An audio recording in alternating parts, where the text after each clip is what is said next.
People are risking their lives at the edge of space. Your blood will start to boil if you lose cabin pressure. Just to give you a better forecast. And people think, oh, it's a cloud and it's snowing. Isn't that the whole story? And no, it's not the whole story. Winter storm forecasting is a lot more complicated than you might think. And you often hear forecasters giving a pretty broad range, anywhere from 1 inch to a foot. That's not useful. Distribution of snowfall is very uneven. So what causes this snowfall unevenness? It's a good question. If I knew that, I'd already have a paper published.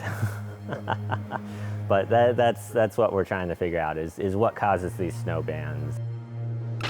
This modified version of the U-2 Spyplane is called an ER-2. It's a glider with a big jet engine. It's a big overpowered glider at low altitude.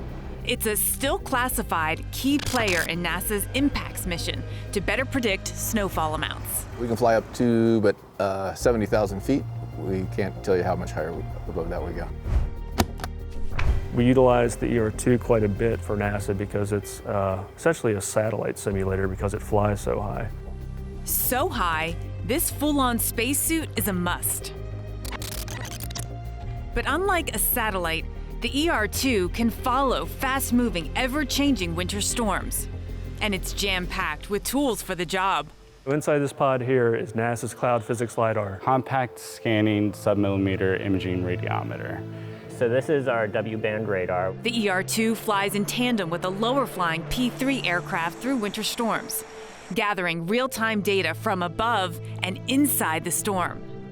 We have 2 aircraft flying in different parts of the storm and measuring them in very different ways. Just a few decades ago, the accuracy of today's weather forecast was a distant dream. But thanks to these scientists, there's nothing more exciting than to get a result in front of me and realize I am the only one who knows this. I've just discovered something cool and new.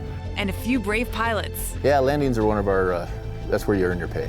We are unlocking Mother Nature's secrets, so you'll better know how much rain, sleet, or snow you'll see tomorrow and beyond.